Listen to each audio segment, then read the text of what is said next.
Tonight, we have something special for you. 3 pyramid mysteries, 1 long evening, no interruptions. We'll start with the biggest question of all. How was something this massive even built? Then we'll challenge everything you thought you knew about why it was built.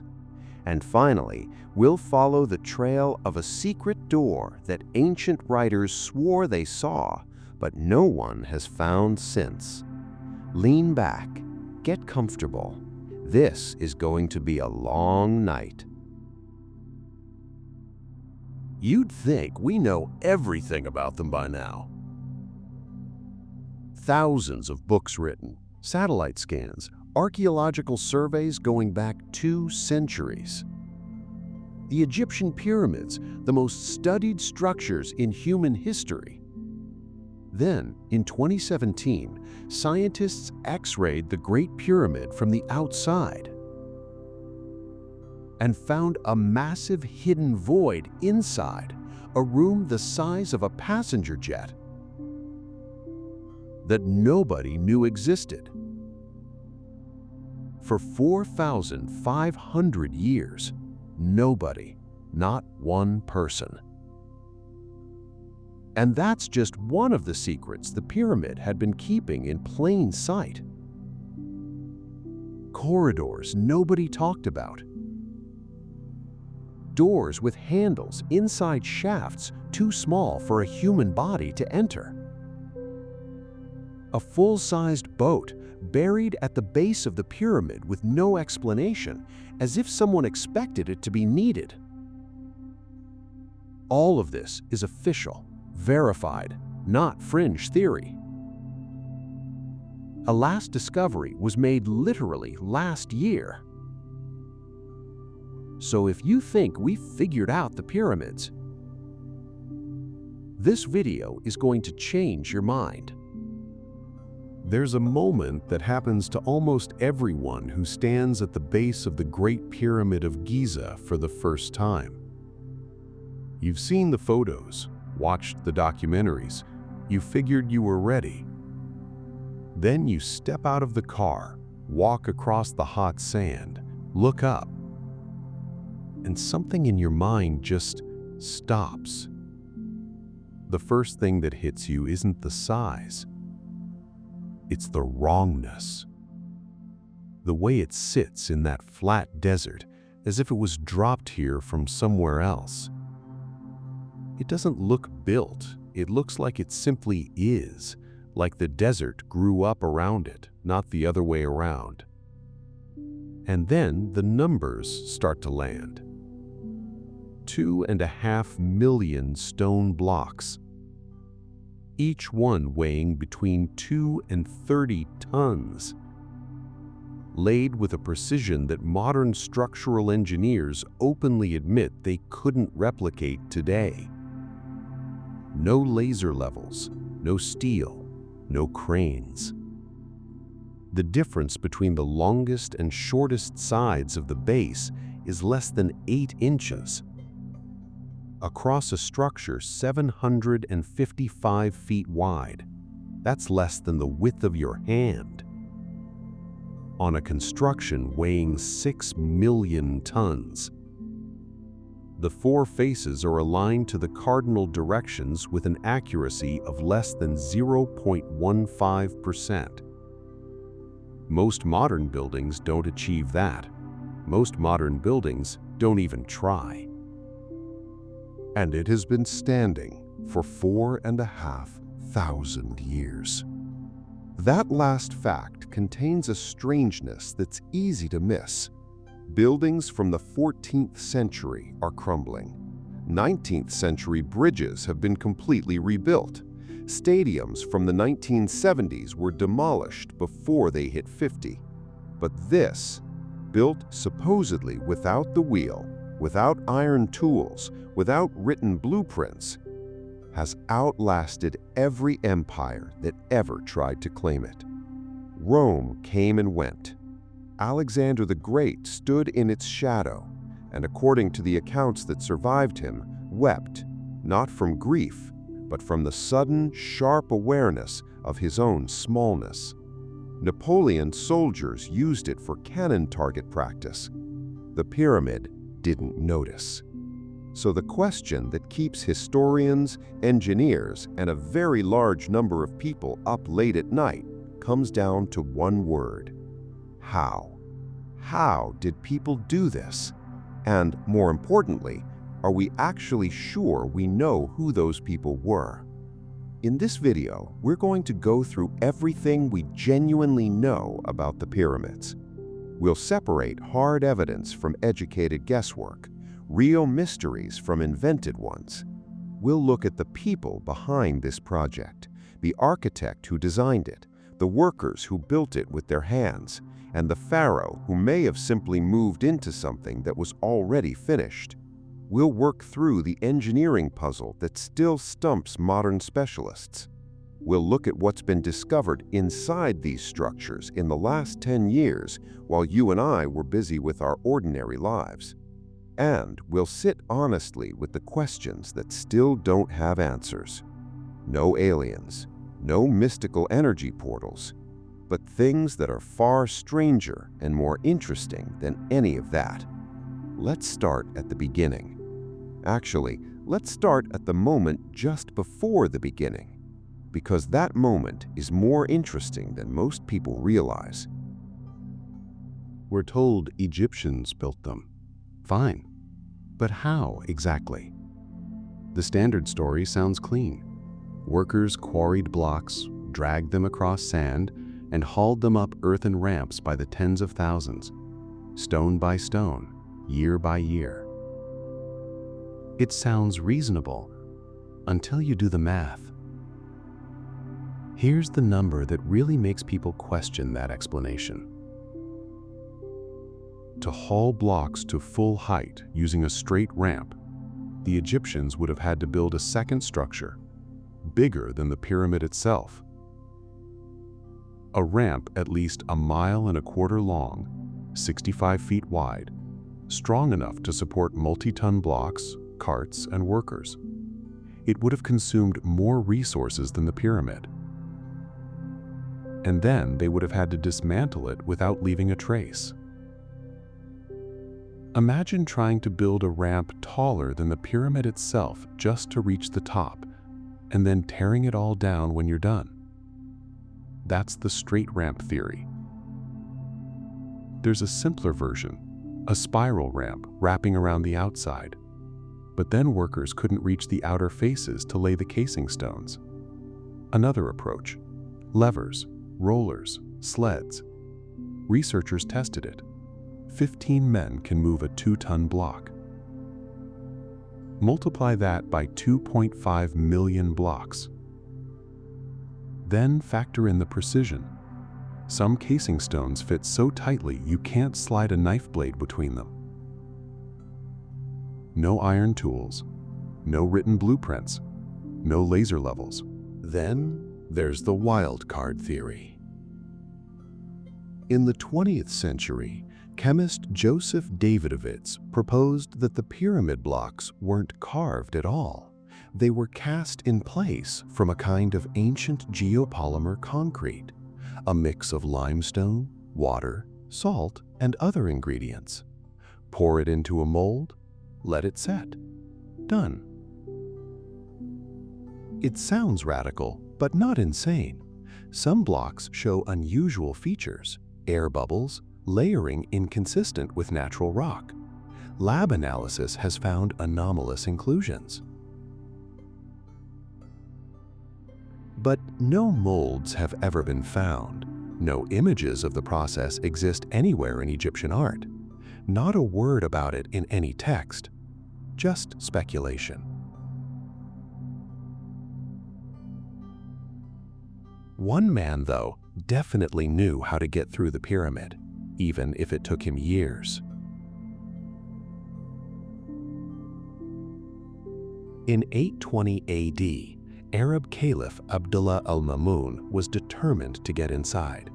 No maps, no known entrance, just rumors of priceless treasure.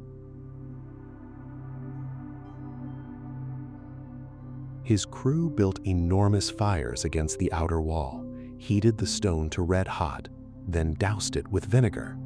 The thermal shock fractured the rock. Inch by inch, they tunneled nearly 90 feet into the pyramid. Inside, they found no gold, no mummies, just empty chambers and silence. That tunnel still exists today. It's how tourists enter the pyramid. For a long time, the standard answer was slaves. That idea goes back to Herodotus in biblical tradition. But modern archaeology tells a completely different story.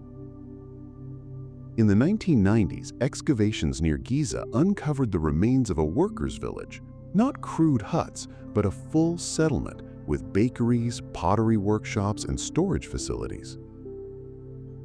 Workers were fed, housed, and given medical care. Skeletal remains show healed fractures, evidence of professional treatment. These were skilled tradespeople, rotating in shifts for a few months at a time. Some were buried near the pyramids themselves, a major honor in ancient Egyptian society. According to Egyptologist Mark Leaner, somewhere between 20,000 and 30,000 workers were on site at any given time. Not a slave army, a coordinated state operation. Workers were organized into crews, each with its own name.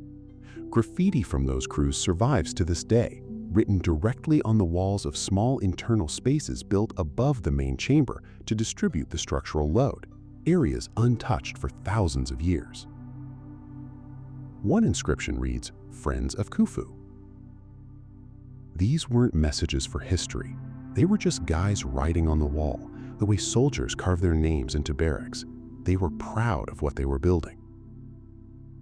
And honestly, that might be the most human thing the pyramid has ever revealed. We also have something remarkable, a first-hand account. In 2013, French archaeologist Pierre Tallet discovered a cache of papyri at a Red Sea harbor site called Wadi al-Jarf. They turned out to be the work diary of an official named Merer, dated to around 2560 BC, the exact period when the Great Pyramid was being built, the oldest known logbook in human history. Merer recorded everything: how many blocks were loaded, where they were delivered, how many workers were on shift, what they ate. The menu: beef, poultry, fish, bread, and beer. Every day. The beer wasn't a luxury. It was safer than Nile water. This isn't a hypothesis or a legend. It's the actual logistics of the construction, written by someone who was there. For the first time, we had a written record from someone who was actually there. But who was running the operation? We have a name and a face. Hemiunu, nephew of Pharaoh Khufu, chief architect of the Great Pyramid. His statue survived and is now housed at the Polyzeus Museum in Hildesheim, Germany. If you're expecting a chiseled warrior with fire in his eyes, prepare to be surprised. What you get is a stocky, heavy-set middle-aged man with a sharp, slightly tired face, a bureaucrat, an intellectual, a manager. A man who kept the plans for one of history's greatest structures in his head. That's who built the pyramids, not mythical giants, but flesh and blood engineers. And yet the question won't go away. Why can't we replicate what they did, even with modern heavy equipment? Why can't anyone reproduce a pyramid at scale with the same alignment precision? Did they know something we don't? Are we still underestimating what ancient civilizations were capable of? There's one thing about the pyramids that even the most determined skeptic can't ignore. Their precision. Not just careful, obsessively, almost obscenely precise.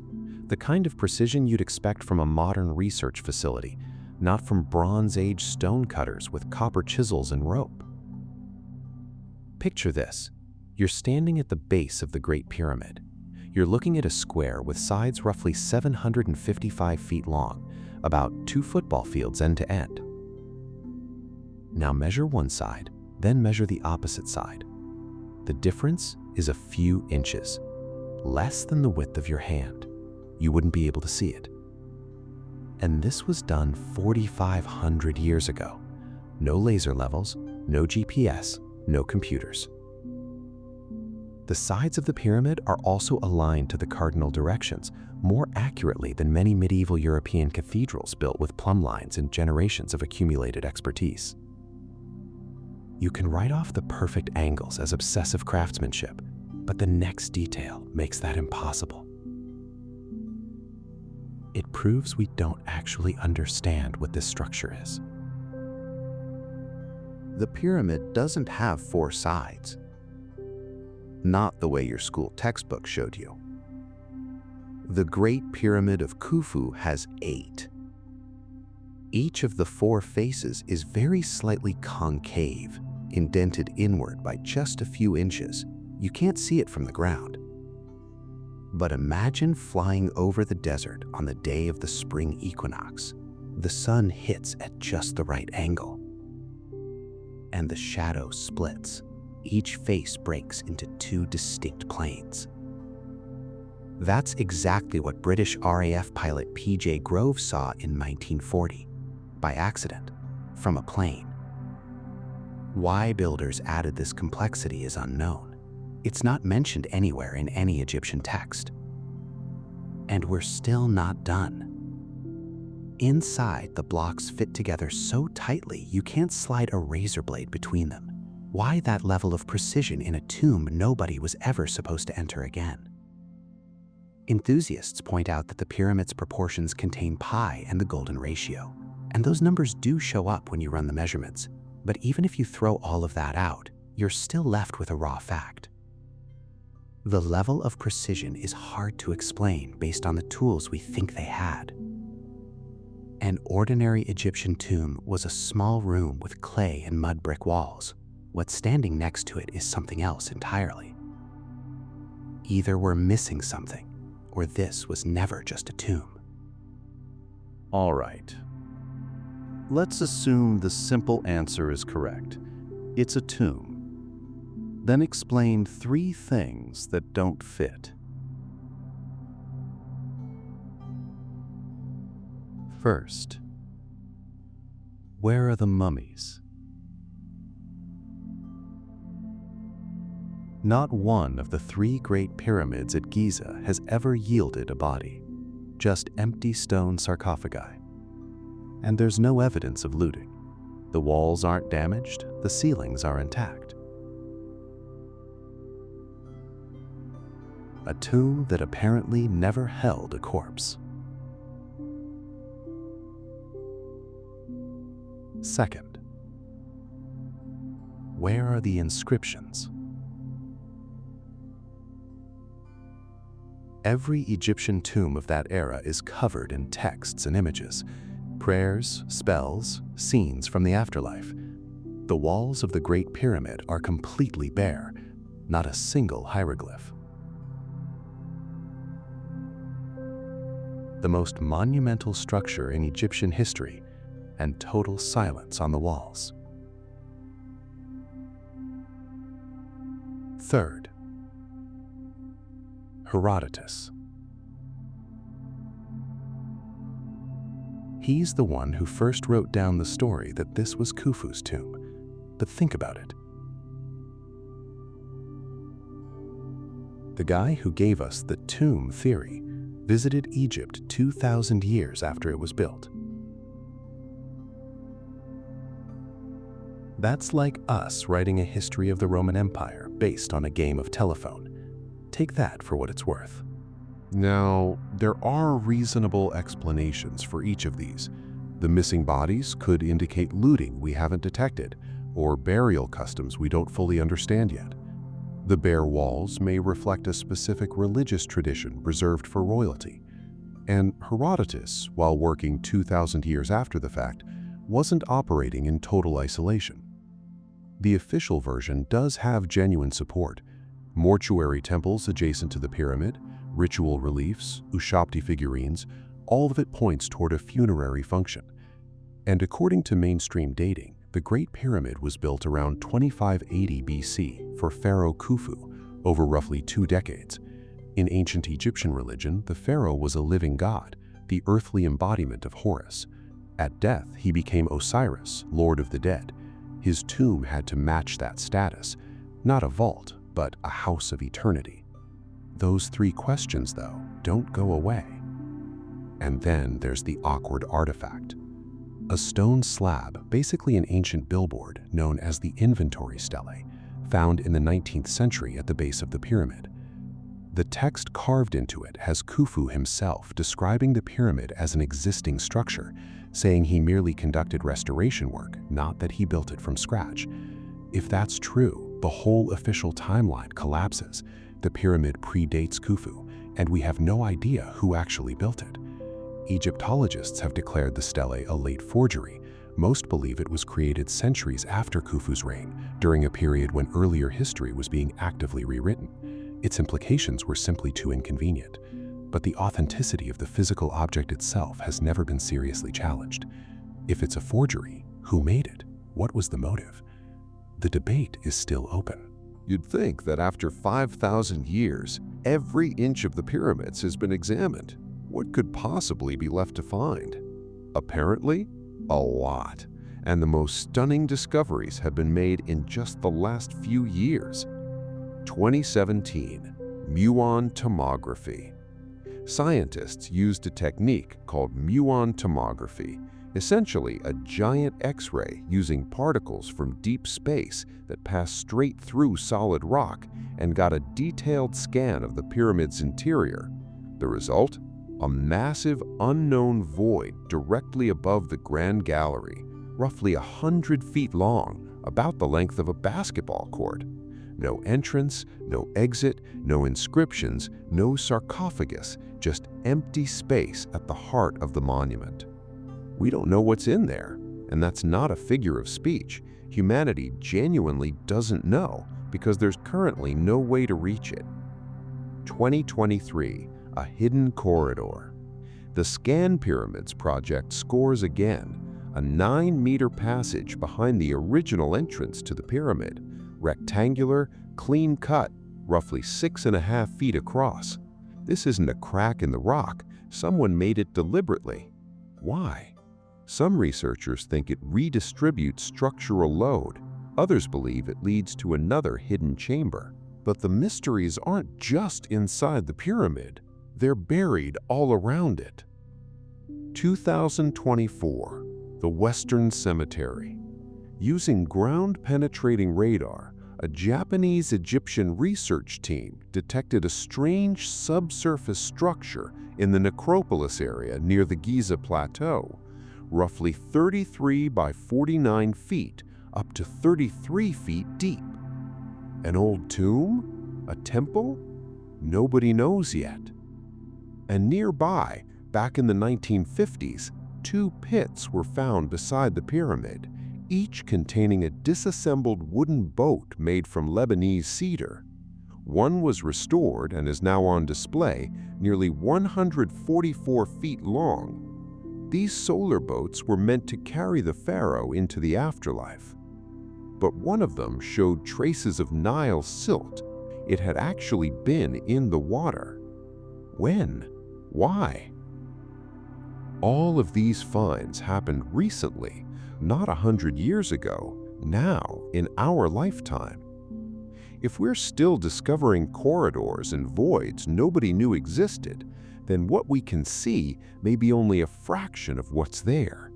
There may be an entire underground complex beneath the Giza Plateau.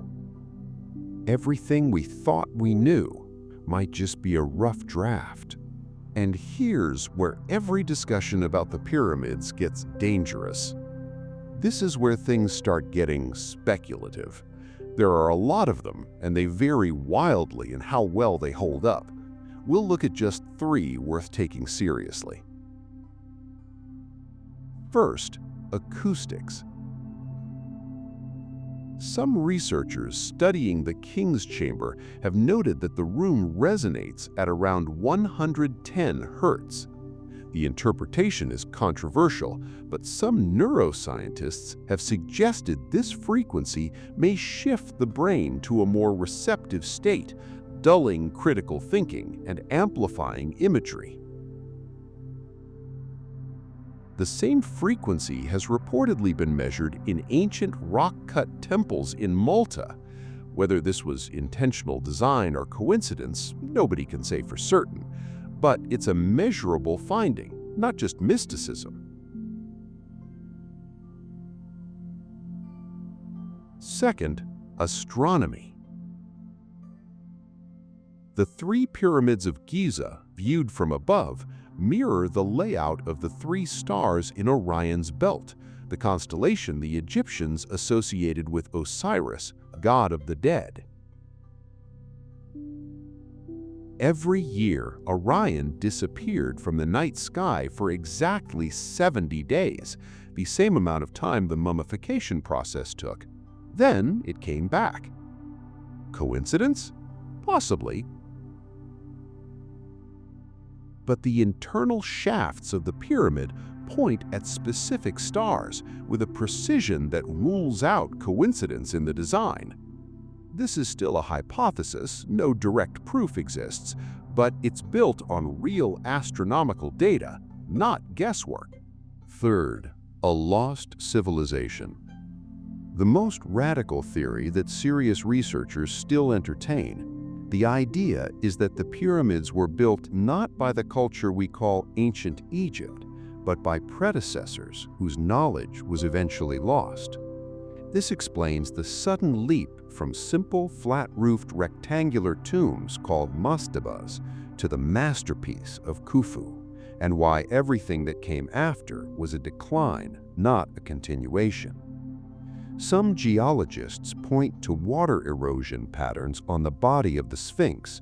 If they're right, the Sphinx isn't 4,500 years old, it's closer to 10,000. Not proven, not disproven. There's also the alien theory. It's become a meme, fairly enough. But honestly, when 4,000 years later we still can't confidently answer either how or why, is it really surprising that some people look beyond Earth for answers? All of these theories share the same root cause. The pyramids don't fit the explanation we've been given. The pyramids didn't appear out of nowhere, but their emergence isn't a story of smooth, steady progress. It's a story of failures, fear, and one extraordinary breakthrough.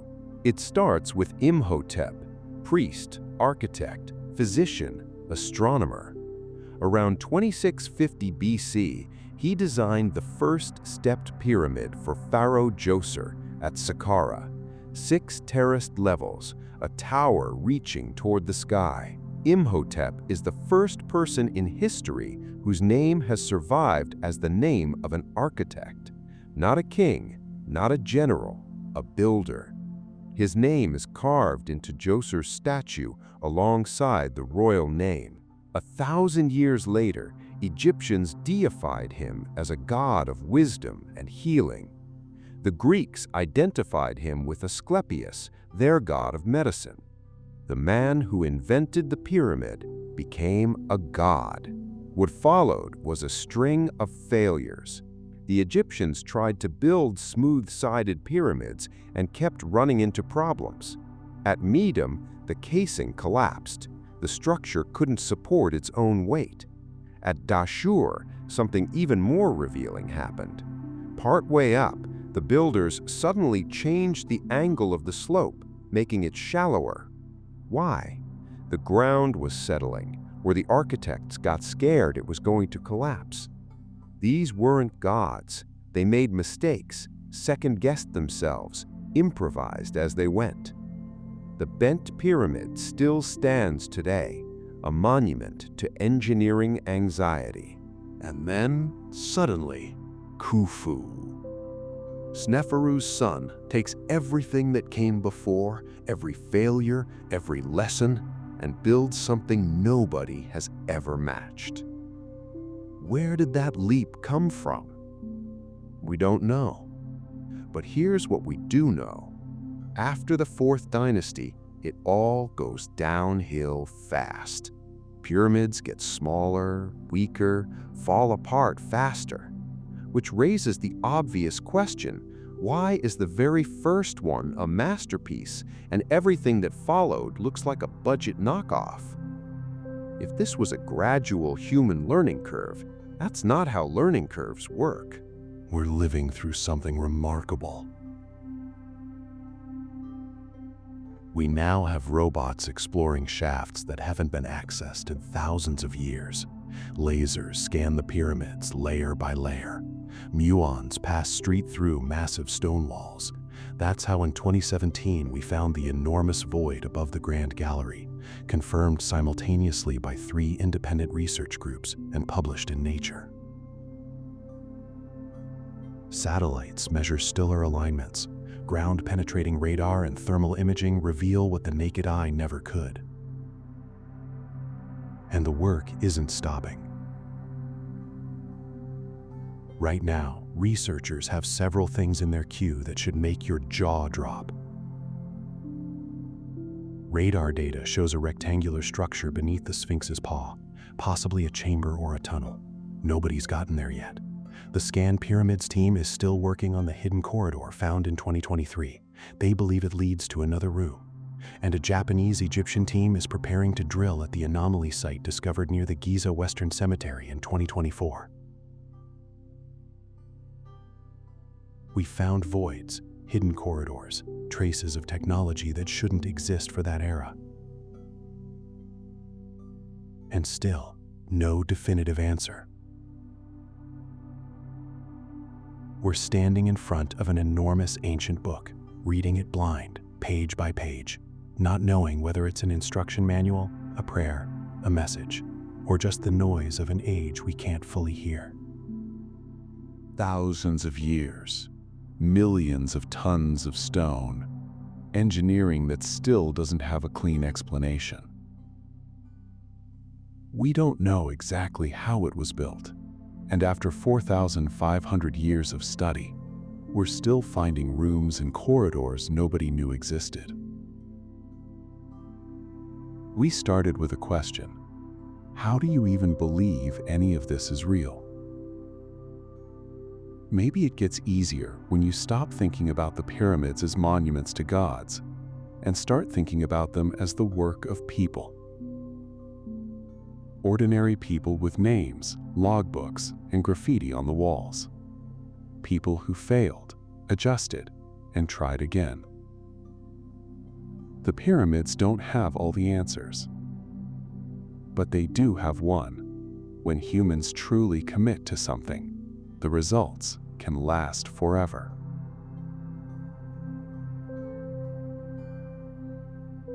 So now we know what's inside. Hidden voids, sealed shafts, precision that modern engineers still can't explain. But all of that leads to one bigger question. If this wasn't a tomb, then what was it really for? For decades, we've been told the same story. The pyramids of Egypt were tombs, final resting places for pharaohs. Sounds reasonable at first. But here's what we actually know. After roughly 200 years of archaeological research, not a single mummy has been found inside the Giza pyramids. No gold, no inscriptions that clearly point to burials. So how does that make sense? Look at the Valley of the Kings. Everything there is clearly about the afterlife. Walls covered in hieroglyphs, scenes of the journey beyond death, sarcophagi, human remains. But no pyramids. Now flip it. At Giza, you've got the pyramids, but none of those burial traces. So let's take a fresh look at the Giza Plateau. There's the version that's been around for 200 years, built on archaeology and widely accepted, and then there's another one.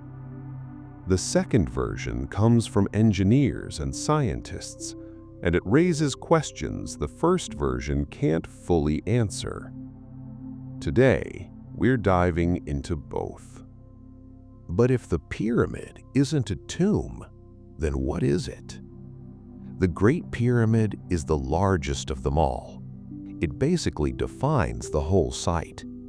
Originally, it stood around 480 feet tall, 146 meters. For nearly 4,000 years, nothing on Earth surpassed it. During Napoleon's Egyptian campaign, French engineers ran the numbers. If you took it apart and built a wall 10 feet high, it could wrap around all of France. But the real question isn't how big it is, it's why something this complex was ever needed in the first place. The Pyramid of Khafre stands a bit farther back. At first glance, it looks taller. It isn't. That's just an illusion. It sits on higher ground.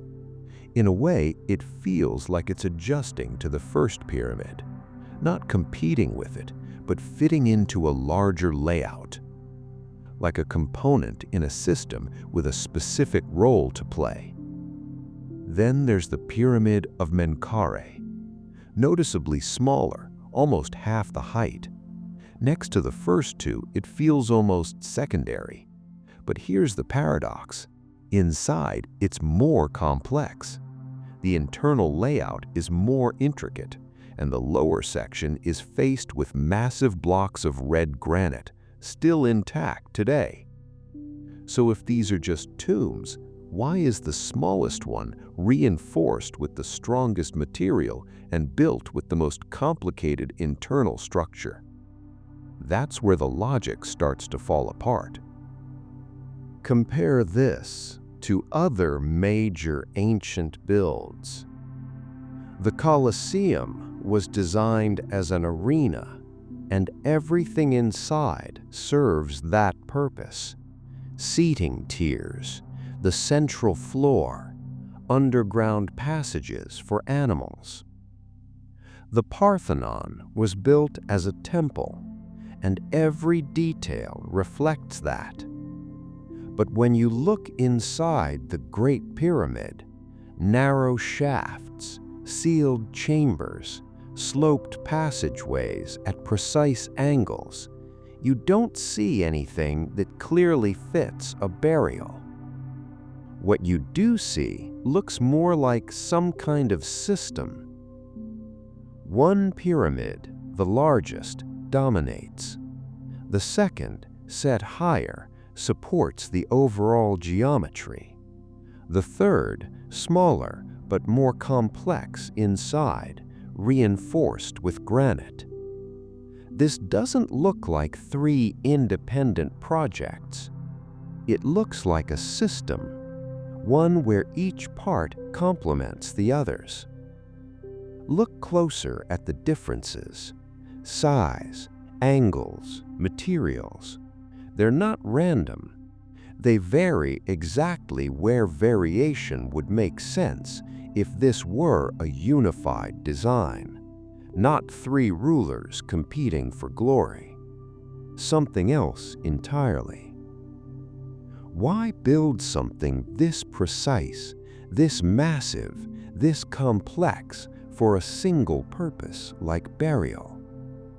There's still no clear answer. But a new idea starts to take shape.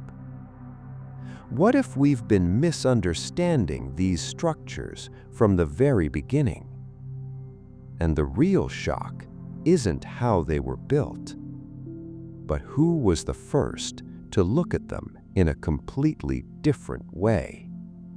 In the mid-20th century, someone from a completely different field took an interest in Giza.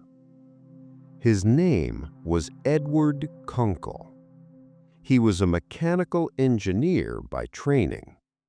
Most of his career focused on pump systems and the movement of fluids under pressure.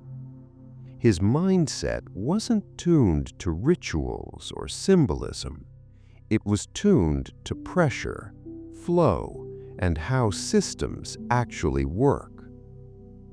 The first time he stepped inside the Great Pyramid, he didn't see what others saw. Where archaeologists saw corridors guiding the soul to the afterlife, Kunkel saw narrow channels with precise geometry. Where others described burial chambers, he saw enclosed spaces, more like sealed cavities designed to handle air and pressure. So here's the question: why would someone who spent his life designing hydraulic systems instantly recognize something familiar inside the pyramid? In 1962, Kunkel published a paper called The Pharaoh's Pump. His idea was that the Great Pyramid could function like a hydraulic ram. Sounds complicated, but the concept is actually simple. It's a device that uses the energy of moving water to lift some of that water to a higher level. No electricity, no complex machinery, just pressure timed correctly. Think of it like a swing. You push at the right moment and the system keeps going on its own. If you break it down, water enters from below, accelerates, then suddenly stops. That pressure shock forces part of the water upward through other channels. Internal chambers absorb the spikes. Sloped passages guide the flow. The result isn't a tomb, it's a system where water is constantly moving, generating pulses. Kunkel proposed several practical uses.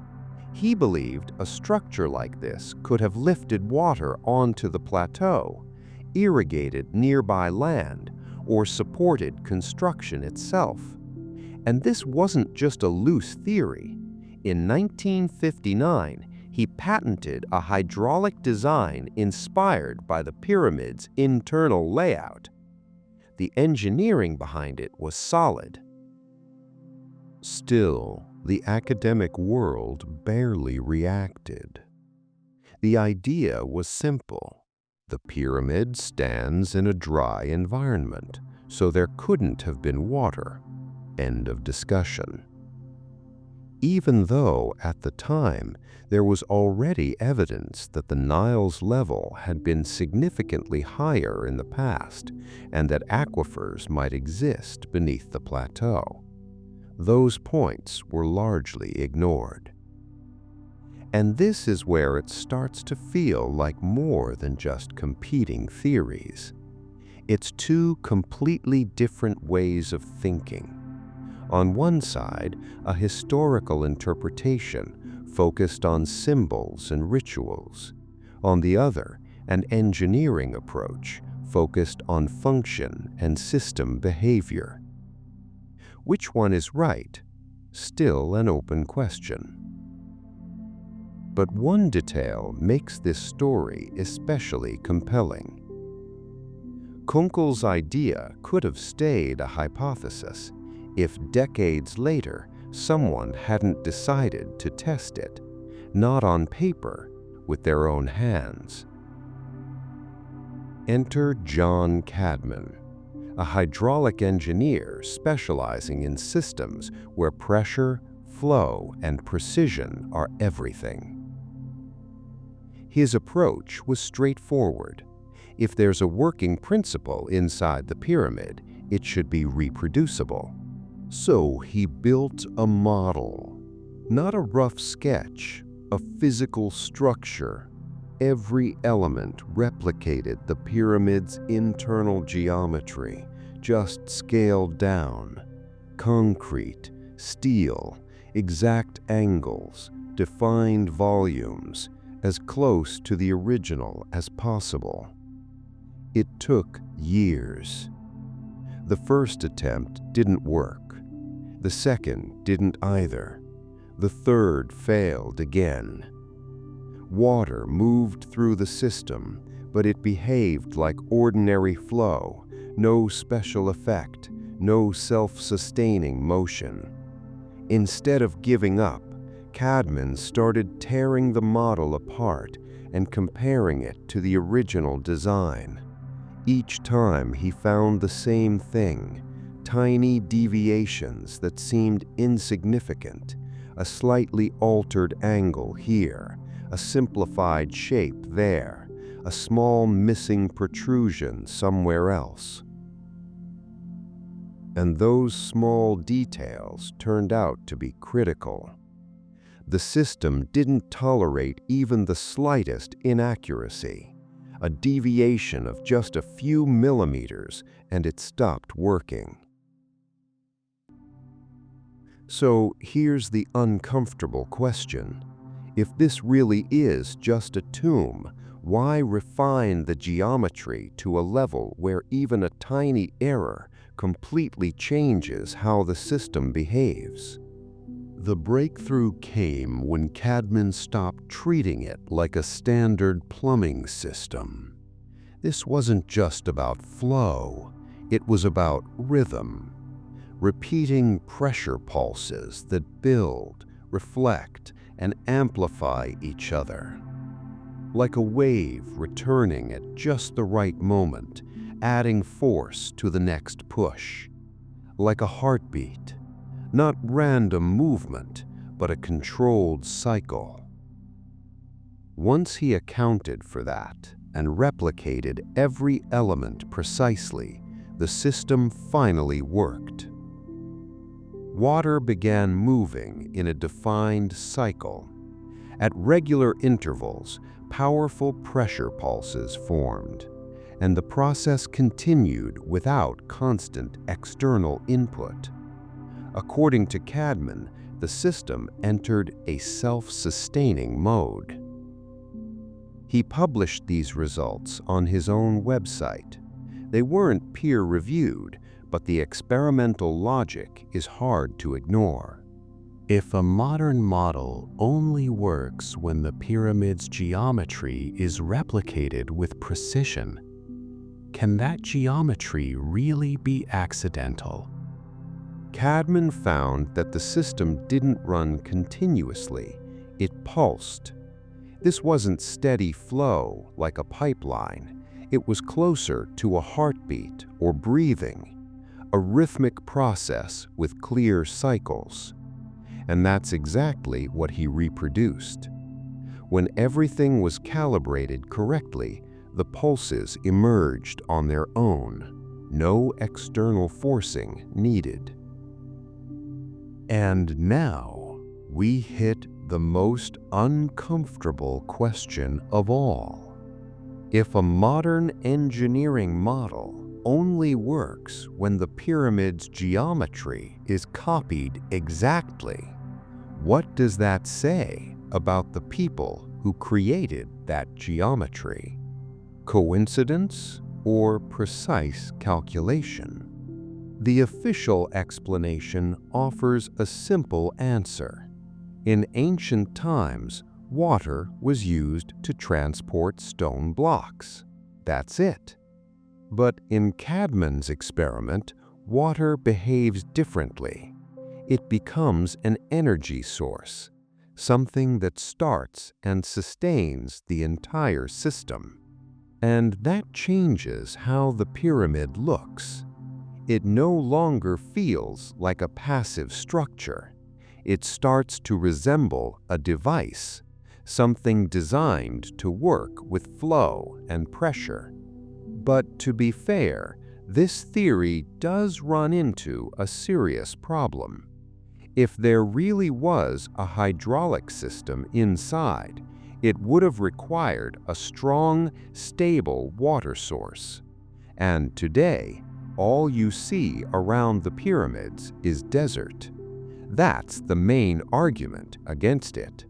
So let's see how well that argument actually holds up. We're used to looking at Giza the way it looks today, but it hasn't always been like this. In 2022, a team of researchers analyzed soil samples near the plateau. They drilled deep cores and studied layers formed thousands of years ago, right around the time the pyramids were built.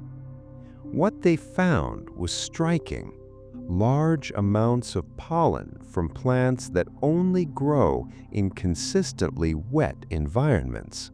Papyrus, sedge, other species typical of riverbanks and marshlands. This wasn't a one-off discovery. It showed up consistently across samples. The conclusion is pretty obvious. Back then, there was a substantial body of water right next to the plateau, not somewhere in the distance, right at its base. This ancient branch of the Nile even has a name now, the Khufu branch. It was large enough to maintain a stable water level over long periods of time. American archaeologist Mark Lenner spent years excavating at the foot of the plateau. He uncovered evidence of an ancient harbor and a network of canals, and they ran almost directly up to the pyramids. This isn't about water on the horizon. It's about a built water infrastructure right at the base of the complex. Suddenly, the familiar image of pyramids in the middle of a dry desert starts to fall apart. There's another detail people tend to overlook. Everyone knows the Nile flooded every year, but fewer people think about what that actually means. During peak flooding, water levels could rise by several meters. That means every year, predictable, cyclical, a powerful surge of water reached the base of the plateau. And that kind of rhythmic, repeating input, that's exactly what a pulse-based system would need. Coincidence? Or is that why the pyramids were built here in the first place? In 2013, archaeologists discovered ancient papyri at Wadi al-Jarf, about 4,500 years old, the oldest known papyrus texts to date. They turned out to be work logs written by an overseer named Merer. He carefully recorded deliveries of construction materials to the building site and specifically noted water routes. So now we know how the materials were transported. But we still don't know why the pyramids were built the way they were. Geological studies suggest that during the construction period, parts of the Giza plateau may have been partially flooded during seasonal inundations. For a simple tomb, that's a problem. For a system designed to work with flow and pressure, it's a resource. Scientists have long identified a period known as the African humid period. During that time, the climate across what is now the Sahara was completely different. Not desert, but green landscapes, rivers, lakes, and dense vegetation, essentially a savanna with a developed water system. If there was enough water to sustain that kind of ecosystem, could some of it have been used for engineering purposes? Back in the 1990s, geologist Robert Schoch proposed a controversial but intriguing idea. He pointed to deep vertical grooves on the surface of the Great Sphinx of Giza and the walls of the trench surrounding it. According to him, that kind of erosion isn't caused by wind, which typically leaves horizontal marks, but by prolonged, heavy rainfall. Most Egyptologists rejected the idea, but the geological argument itself was never fully disproven. And this is where the contradiction becomes hard to ignore. Mainstream archaeology says the pyramids were built around 2500 BC, at a time when Egypt was already becoming arid. But the erosion patterns on the Sphinx point to heavy rains that weren't supposed to exist in that period. So one of two things must be true. Either the Sphinx is much older than we think, or our understanding of the climate back then is incomplete. Either way, it raises serious questions about the official timeline. There are really only two possibilities. These structures are either older than we believe, or they existed through a time when the climate was completely different. Redating the Sphinx is a massive rabbit hole for another video. Let me know in the comments if you're interested. But for right now, we only need to take away one fact. There was water here, and not just a little, enough to create powerful, sustained flows. So now connect the dots. There's a water source. There's complex geometry sensitive to pressure. There's a working model that only functions when that geometry is replicated precisely. What if this wasn't just a local system inside a single pyramid? What if the flow was prepared and amplified before it ever entered the structure? If water flow really played a key role, it couldn't just appear out of nowhere inside the structure. It had to be collected, directed, and prepared first. Which raises the obvious question, where did that happen? Some researchers have pointed to sites a few kilometers away from Giza. At first glance, they look like unfinished or oddly shaped structures, things that don't quite fit the standard narrative. But if you look at them through an engineering lens, a different kind of logic starts to emerge. Just a few kilometers south of the plateau lies Zawit El Aryan. It's usually described as an unfinished pyramid, but its form and internal structure raise questions. At the center is a deep vertical shaft dropping roughly 20 meters down. A wide sloping passage leads into it and gradually narrows as it goes.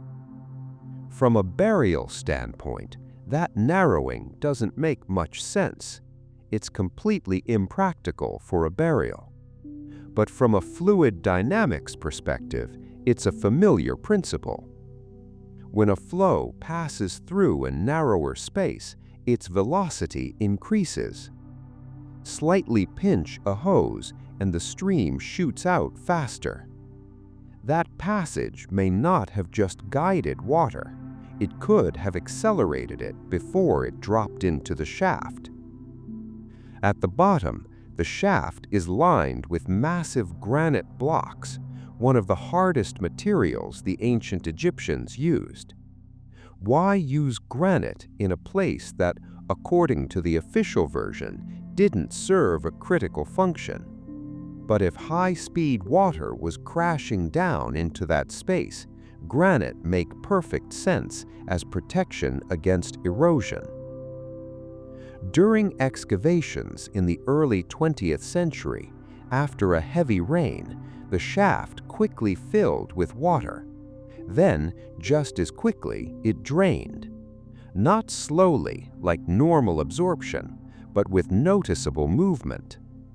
At the time, it was noted as a curious anomaly. No real conclusions were drawn. But if you look at it as part of a system, the picture starts to shift.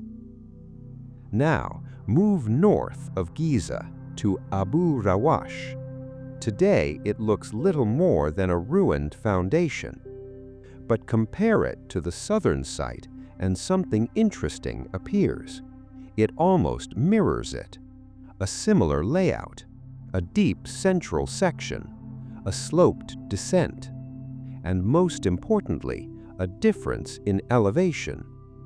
Between this site and the Giza Plateau, there's a drop of several dozen meters. Water moving along that path would naturally gain energy from gravity. Think about it like this. If you needed to channel a powerful flow of water to a specific point and keep pressure stable, you'd place your structures in exactly this kind of arrangement. One higher to create a gradient, one lower to accelerate the flow, and a central receiver where all that energy converges. To the south, a zone where flow is accelerated and directed downward. To the north, a zone where elevation differences help build pressure. In the center, the Giza Plateau, where the pyramids stand. There's another detail worth noting. The space between these sites isn't cluttered with random structures, despite the fact that this was an area of intense construction. It's almost as if the space between them was intentionally left open. That alone is unusual. If these were just separate projects built by different rulers, why this kind of spatial alignment? Some researchers describe it as a corridor, a continuous line where each element serves a purpose. If that's the case, then we're not looking at a local mechanism. We're looking at a system stretched across tens of kilometers. And in that scenario, the pyramids themselves might not be the starting point of the process, but the final stage. Which leads to the next question. If all of this wasn't just about moving water, what was the energy of that system actually used for? If this entire system could generate pressure and store the energy of flowing water, what happened next? Just moving water through a complex setup doesn't make much sense. That's a lot of effort for a pretty basic result. So there has to be something more. This is where another engineering perspective comes in. Its author is Christopher Dunn, a specialist with years of experience in the aerospace industry, someone used to working with tight tolerances and complex systems where even the smallest mistake is critical. In 1998, he published The Giza Power Plant. Dunn's core idea is this. The pyramid was designed as an energy conversion system. Every element, from the shape of the chambers to the choice of materials, served a specific function.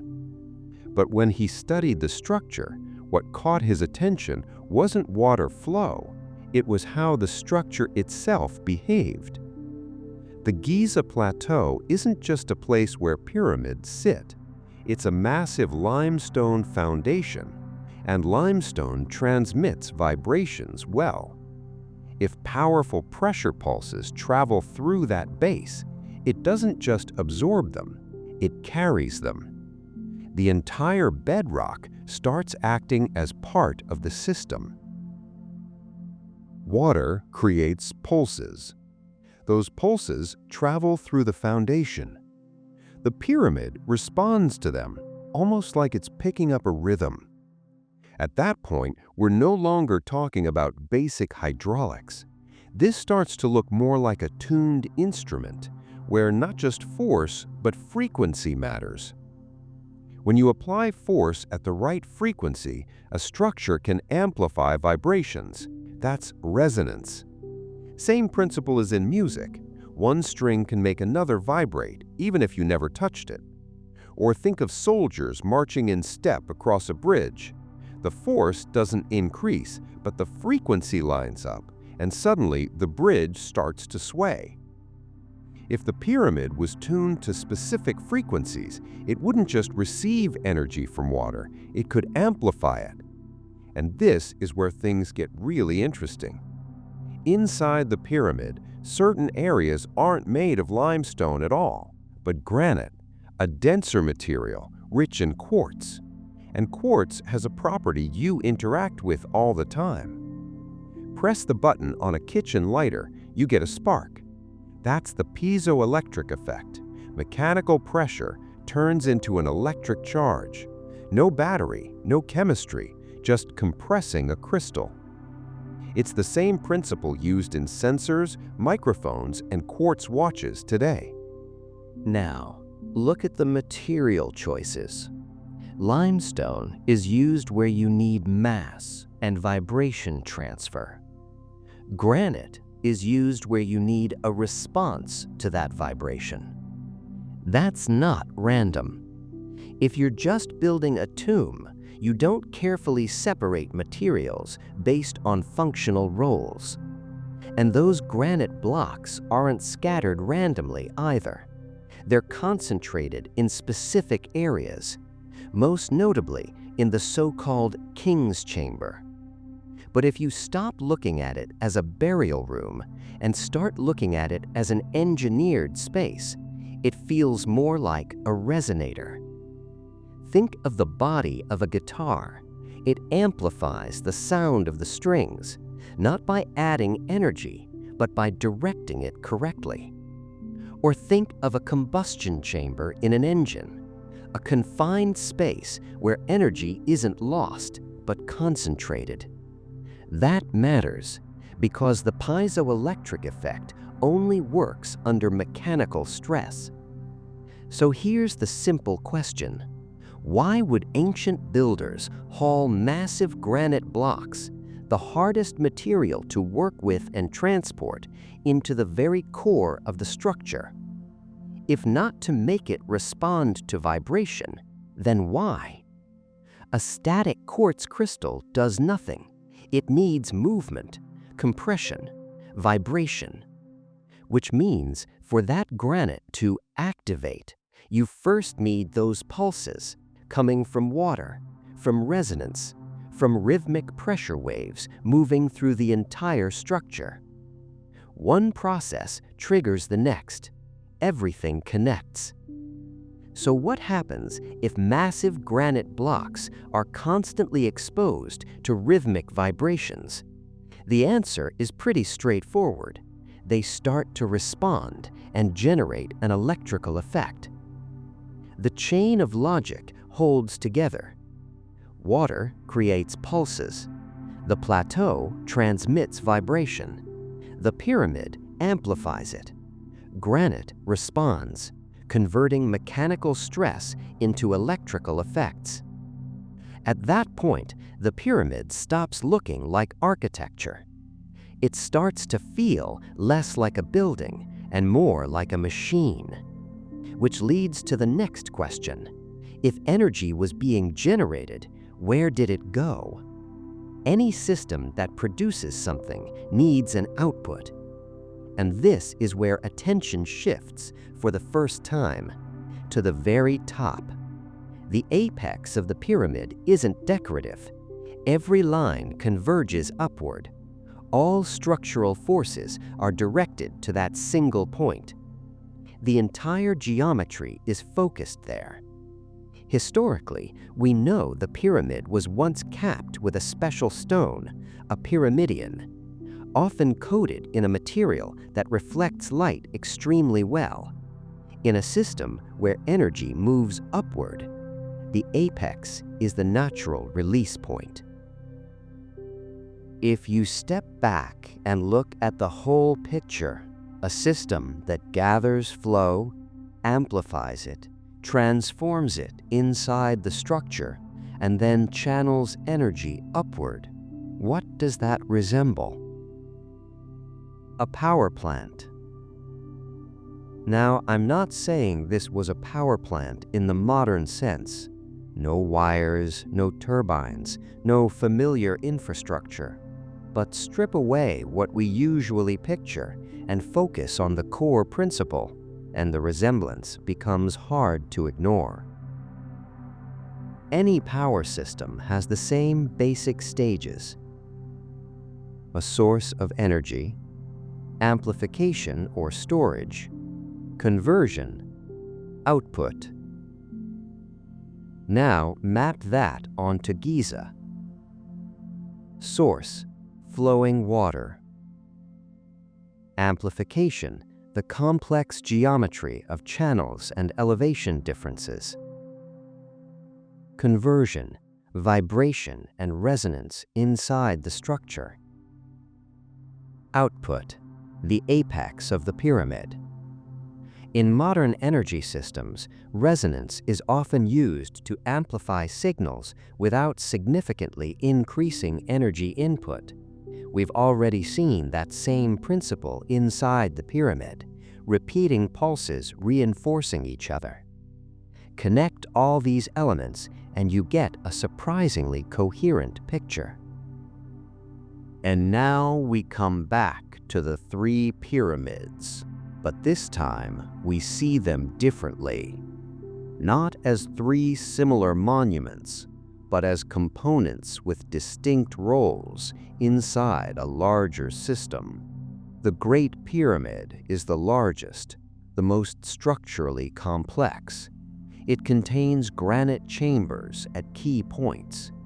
From an engineering perspective, it looks like the core unit, the place where the main energy transformation happens.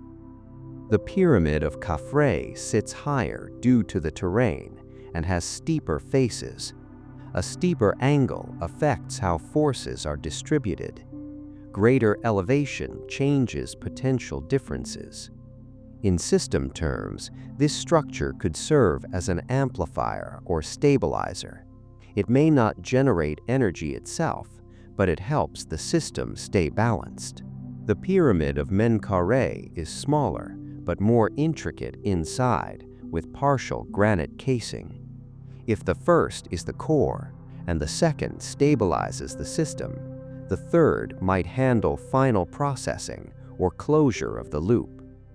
The pattern of differences is too precise to ignore. If these were just tombs, each ruler would build for themselves, bigger, richer, more impressive. That's not what we see here. We see three structures that differ exactly where those differences would matter for a unified function. That doesn't happen by accident. And there's another key point. For a system like this to work, every component has to operate in sync with the others. This isn't a collection of independent structures. It's a single chain. Change one parameter and the whole system breaks. That's exactly what we saw in John Cadman's experiment. Even the smallest deviation in geometry and the pulses disappeared. That's not how random structures behave. That's how engineered systems behave. This doesn't look like the same design repeated at different scales. It looks like a coordinated configuration where each pyramid complements the others. There's a flow. There's a system that directs it. There are materials that respond to stress, and there are 3 structures, each playing a role. But storing or transforming energy inside the structure is only half the equation. It still has to go somewhere. If this system really generated energy, how was it transmitted? There's no evidence of wires, cables, or anything resembling familiar infrastructure, which leaves 2 options. Either the energy wasn't transmitted at all, or it was transmitted in a completely different way. And this is where an idea comes in that's been around for over a century. Energy doesn't have to travel through wires. It can move through space via oscillations at specific frequencies. If a source and a receiver are tuned to the same frequency, energy can transfer between them without direct contact. It sounds unusual, but the principle itself is well understood. And this is where a comparison shows up that might feel like a stretch at first, but hear it out. This is where Nikola Tesla enters the picture. Tesla worked on exactly this, wireless transmission of energy over long distances. His experiments were built around resonance. One system generates oscillations. Another system, tuned to the same frequency, receives them. If the pyramids really operated using resonance, then in theory, they could have performed a similar function. I'm not saying the ancient Egyptians built a Tesla machine, but the underlying principle, using resonance to transfer energy, no longer seems impossible. Tesla believed that the Earth itself could act as both a conductor and a resonator. He tried to use it as a global transmission medium, designing a system where energy could be sent to any point on the planet. His Wardenclyffe Tower was never completed, but the idea itself, using the Earth as the medium, was something he took very seriously. If the pyramids were operating on similar physical principles, the parallel becomes even more intriguing. And here's a key point. If energy is transmitted through space, the system has to be precisely tuned. Even the slightest deviation and the transmission stops working. Which brings us right back to that same precision we talked about earlier. Millimeters that matter. If such a system ever existed, it would have required extremely precise calibration. Over time, any structure settles, materials shift, geometry degrades. Which means either the system was built with an enormous margin of precision, or it was maintained.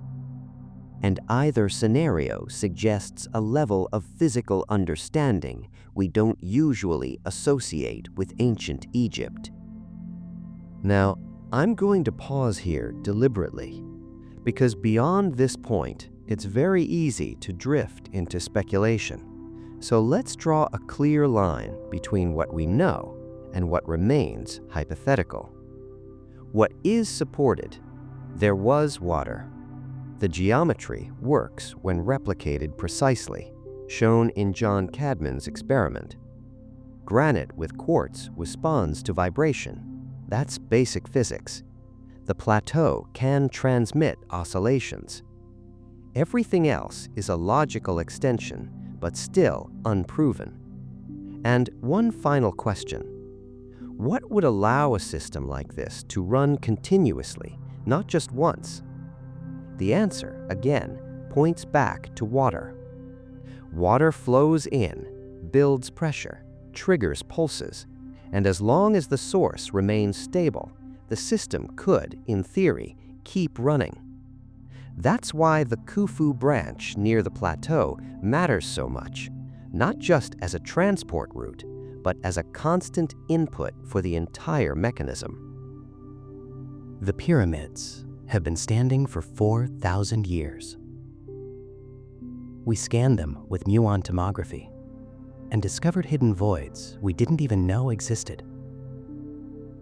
We read the work logs of the builders. We analyze soil samples and reconstruct the climate of their time. And even with all that, we still don't fully understand them. So what are we looking at? A monument? Or a piece of technology? Because right now, they look a lot like a forgotten machine. Look at everything we've covered. A hydraulic engineer walks into the pyramid and sees a pump system. Another engineer builds a model and finds it only works when the geometry is exact. Geologists find evidence of water where today there's only desert. Researchers reconstruct a river right at the base of the plateau. Physicists point to materials that respond to vibration, exactly the way this system would require. They all worked in completely different fields, independently. And they all ended up seeing the same thing. Let's be clear, this is not proof. No one has reproduced the entire chain at full scale. John Cadman showed that the principle works in a model. But from water pulses all the way to energy output at the top, that's still a reconstruction, not a documented fact. That matters. And still, why haul granite from 800 kilometers away when there's plenty of other stone nearby? Why achieve a level of precision where a millimeter changes how the system behaves? Why choose this exact location, with a river at its base, with predictable annual floods, with a plateau that transmits vibration? For a tomb, none of that is necessary. Not a single part of it. They stand there like a forgotten machine. Not broken, forgotten. The geometry is intact. The materials are still there. The proportions haven't changed. 4,000 years, and the base deviates by less than 2 centimeters. Whoever built this knew exactly what they were doing. So if this really was a machine, who built it? And why did it stop? 230 volts from sand and stone. A machine that stopped working 4,000 years ago, and nobody remembers why. But here's what nobody talks about. If the pyramid had a purpose beyond burial, then someone needed to get inside. And that means there had to be a door. 4,500 years ago, builders placed a massive stone slab weighing several tons inside the Great Pyramid.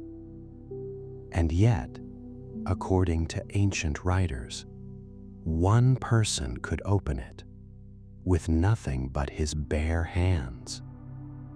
The Greek geographer Strabo, who left one of the most detailed descriptions of Egypt, claimed he saw it with his own eyes. In the 9th century AD, the Arabs passed right by it and didn't even notice. And to this day, there's no consensus. Was this door real or just a myth? So how was the entrance to the pyramid actually sealed? Did they use massive stone plugs that permanently blocked the passages? Or was there some cleverly designed mechanism with a movable slab, accessible only to those who knew the secret? If such a door really existed, it would have left traces. And here's the strangest part. Those traces are there, and somehow nobody noticed.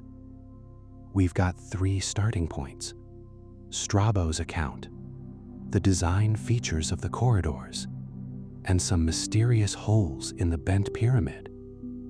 And toward the end, we'll try to get inside the head of the architect who designed all of this, because his logic might hold an unexpected answer. For our analysis, we'll look at 4 pyramids, the 3 at Giza, and 1 at Dashur, the bent pyramid. Let's start with a question that seems simple, but has stumped generations of researchers. Basically, each pyramid could have ended up in one of 3 states. First option, fully sealed, like an airtight jar. Second, partially closed, but with access to certain chambers still available. And third, completely open. If the pyramid was fully blocked off, no door was needed at all.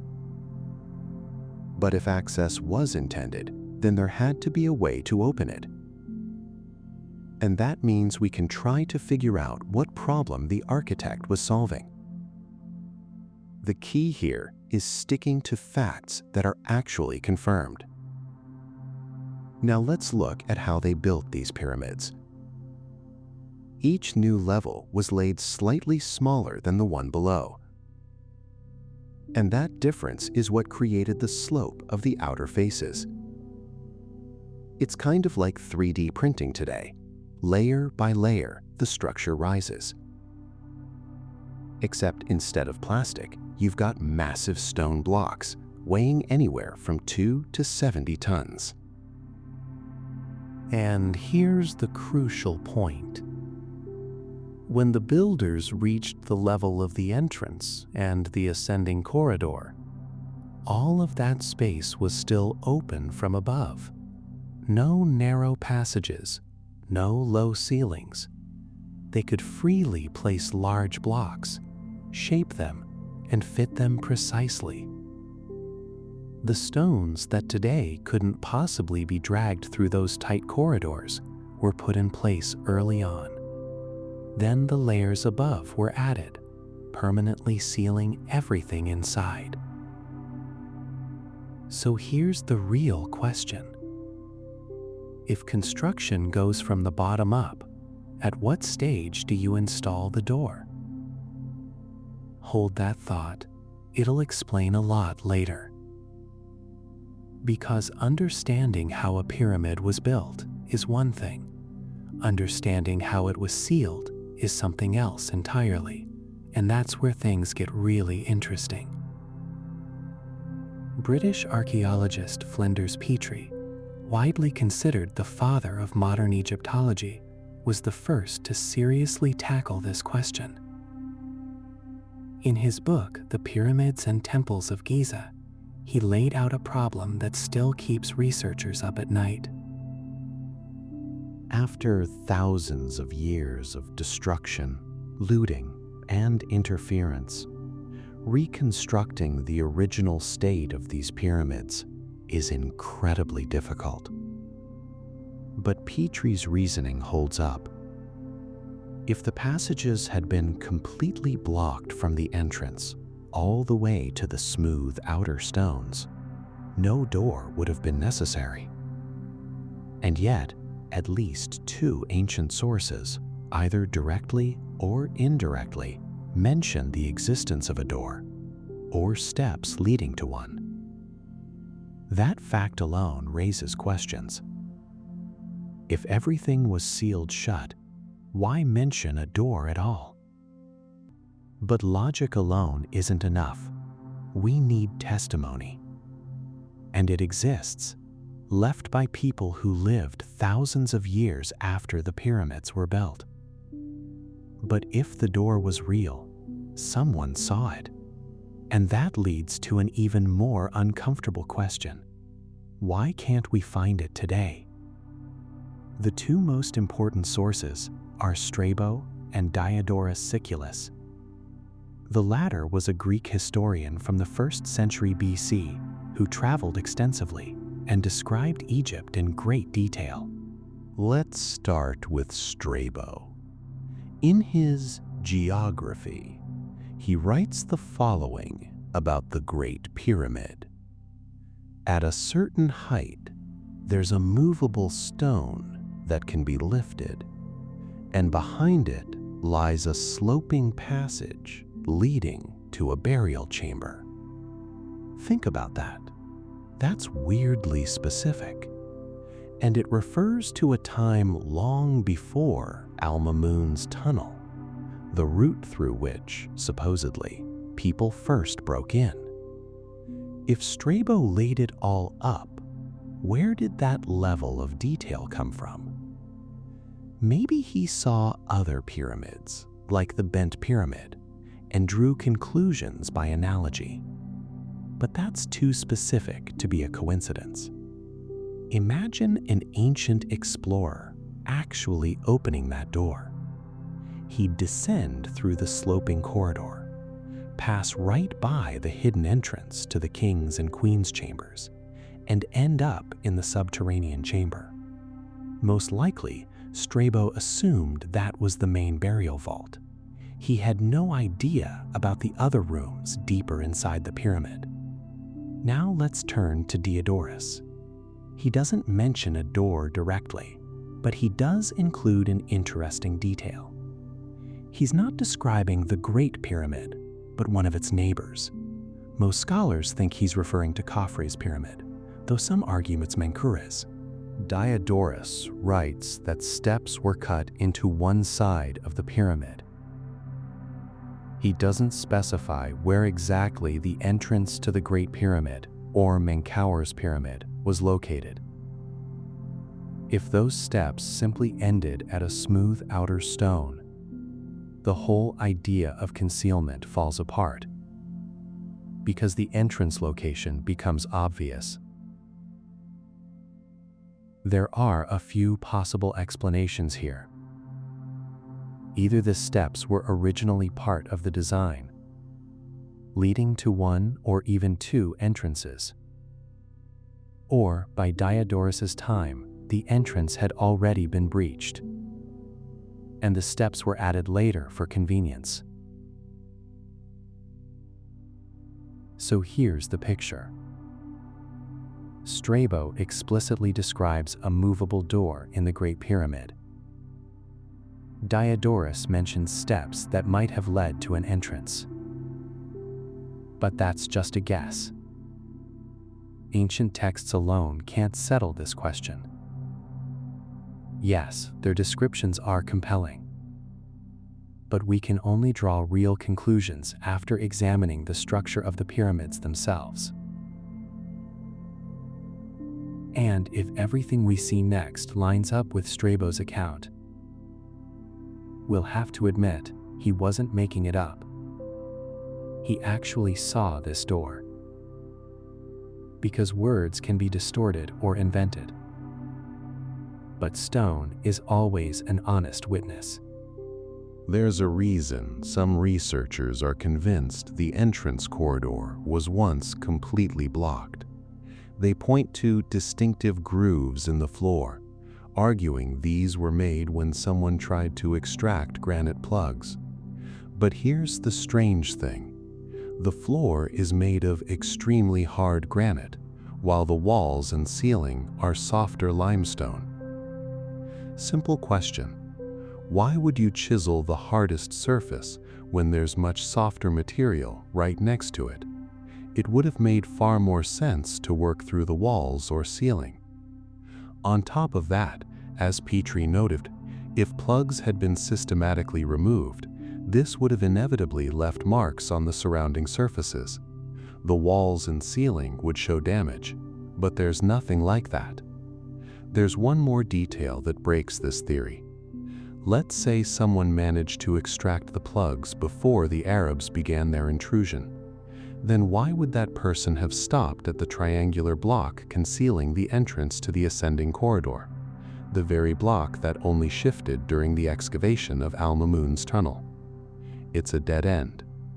For logic, yes, but not for people who decided to use brute force. Around 820 AD, the Arabs tried to get inside the Great Pyramid. From the outside, there wasn't the slightest hint of an entrance. And they didn't use ordinary tools. According to medieval Arab chronicles, Al-Mamun's men built fires directly against the stone wall, heating the limestone to extreme temperatures, then rapidly cooled it with vinegar. The thermal shock cracked the stone from within. There'd be a dull thud, chunks would break off, and workers in the cramped space would scoop out the hot debris with their bare hands, choking on smoke and acrid fumes. Brutal and slow, but it worked. Livy described a similar technique when writing about Hannibal's crossing of the Alps. The Arabs simply applied an ancient method to their own challenge. Meanwhile, the pyramid's exterior was working against them. The smooth white casing, the smooth outer stones, completely hid the real entrance, which sat roughly 56 feet, 17 meters, up on the north face. Although smooth isn't quite the right word. The Arab historian Abd al-Latif al-Baghdadi saw the pyramids around 1200 AD, long before the casing was stripped for building materials in Cairo. And he describes something quite different. The stones, he says, were fitted so tightly that you couldn't slip a needle between them. But the real surprise, the entire surface was covered in inscriptions. So many that, as al-Baghdadi wrote, copying them all would have taken more than 10,000 pages. So this wasn't just a white surface, it was an enormous stone book. And if the door existed, it was part of that text. Finding it among thousands of symbols would have been nearly impossible. From below, the surface looked completely uniform. So Al-Mamun's men started cutting a horizontal tunnel, roughly 23 feet, 7 meters, below the real entrance. After chiseling through about 89 feet, 27 meters of stone, they unexpectedly hit the descending corridor leading down. That hit seems almost miraculous. 89 feet of solid rock and a direct strike. If they'd been off by just 3 feet, 1 meter, the tunnel would have missed entirely. They probably had some kind of information about the interior layout. Local people may have passed down rumors, and some of them turned out to be right. Once inside, the Arabs went down the corridor and found a branch, an ascending passage blocked by granite blocks. They only spotted it because the concealing triangular stone had shifted during the work. So here's what that tells us. If Strabo really had been inside, those plugs were completely hidden in his time. How well hidden? Petrie measured the gap between the concealing block and the neighboring ceiling stones, about 1/50th of an inch, roughly half a millimeter. That's a level of precision we associate today with high-quality optical surfaces. The ancient craftsmen fitted that limestone block so perfectly that it literally blended into the surrounding masonry. And they didn't do it for aesthetics. They did it to hide the passage. From there, the Arabs made a smart move. They started chipping away the softer limestone around the plugs and worked their way into the ascending corridor and the grand gallery. Simple logic. It's easier to go around an obstacle through soft material than to try to destroy the granite itself. When they surveyed the interior, it became clear that both corridors connected to the upside somewhere above. They were standing in the Grand Gallery, a soaring ceiling about 26 feet, 8 meters high, stretched upward. The walls rose in stepped layers that leaned inward, and all of this grandeur had been hidden by a single disguised stone. Climbing back up the descending corridor, the Arabs broke through the blocks from inside and found the original entrance. That's how the chroniclers tell it, though they weren't eyewitnesses themselves. But here's what matters. These same people had already dealt with granite plugs and preferred to go around them through the walls. So we can't claim the original entrance was permanently sealed with stone plugs. And that brings us to the main question. What actually closed the entrance? Not just a door, but a control mechanism. Something that determined who got in and what they'd find. A door like that could open easily from the outside, but resist almost any attempt from the inside. And when someone finally broke in, they simply destroyed it. The answer might be hiding in the only place where such a structure survived. If we put all the observations together and account for the fact that no granite plugs, intact or broken, were found at the entrance, an interesting pattern emerges. The lower part of the ascending corridor and the entrance to the Queen's chamber were most likely blocked with plugs, but the main entrance itself seems to have been simply disguised. Whoever found it got inside without much resistance and headed straight for the subterranean chamber. There's a sense that the underground vault was a kind of decoy for anyone who cracked the secret of the entrance. This isn't physical protection, it's psychological. Imagine a door with a weak lock and something valuable lying in the hallway. The burglar grabs the loot and leaves, never suspecting that the real vault is hidden deeper inside. It's possible that over time this strategy stopped working, which may have contributed to the abandonment of increasingly complex pyramid construction. But we'll come back to final conclusions later. For now, let's stick with the facts. As for the other two Giza pyramids, Khafre's pyramid has its entrance coated with a reddish plaster that smooths out irregularities in the masonry. And here Petrie's logic kicks in again. If heavy plugs had been dragged through the corridor, they would have inevitably scraped off that coating. But it's still intact. That means the entrance may not have been blocked with plugs at all. Instead, it could have been closed with a movable element that left no damage. But that raises the next question. What properties would such a door need to have? It had to open manually from the outside, and it had to be so precisely disguised that it would remain invisible for millennia to everyone except those who knew how it worked. And this is where we hit the most interesting part. To understand what it might have looked like, we need to find a place where a similar structure survived. And there is one, just one, on the entire planet. At Giza, almost everything is destroyed, making it hard to figure out the original mechanism. But at Dashur, the situation is different. Some things survived.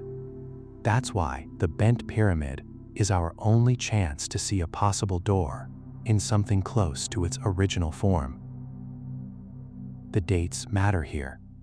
The Great Pyramid dates to roughly 2580 BC. The Red Pyramid around 2590 BC. The Bent Pyramid around 2600 BC. The gap is only about 20 years. By pyramid building standards, that's practically the same era. The techniques and experience developed at Dashur could easily have been refined and reused at the Great Pyramid, possibly even by the same architect. Sneferu's Bent Pyramid at Dashur has two entrances. Both are above ground level and lead down to two chambers. One at ground level, the other deeper. One corridor runs from the northern entrance, the other from the western one. Inside, they connect. But we're interested in a very small section, the first few feet of the northern entrance. Why this spot? Because it's one of the few places where the smooth outer stones have survived almost completely around the doorway. Here, we can examine the frame and try to understand how the entrance might have been sealed. For researchers, this is a stroke of luck. In other pyramids, the entrances are either destroyed or damaged beyond recognition.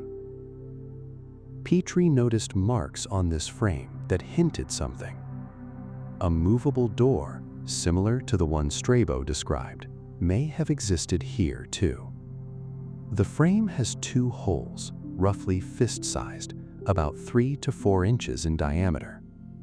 When describing them, Petrie used the cautious phrase, apparently. Given his meticulous nature, that's significant. He was likely relying on someone else's observations and didn't want to draw firm conclusions without verifying them personally. And the caution was justified. The holes have different depths. The western one is about 7 inches, the eastern one about 11 inches, nearly double. A strange asymmetry.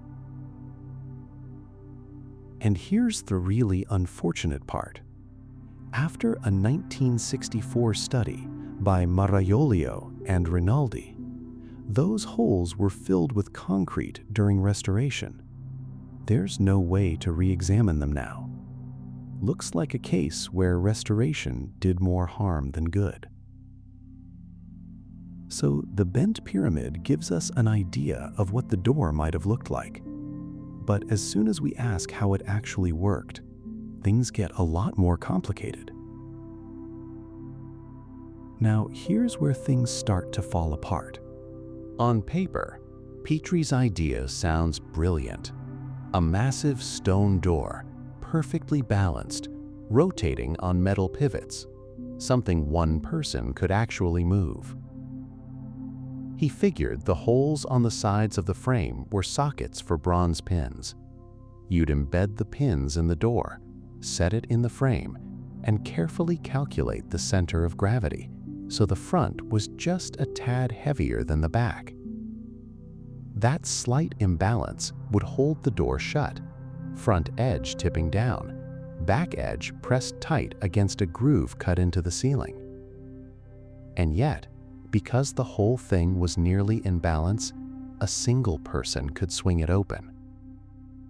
There's even a groove in the ceiling that fits this idea, a slot where the back of the door could slide in.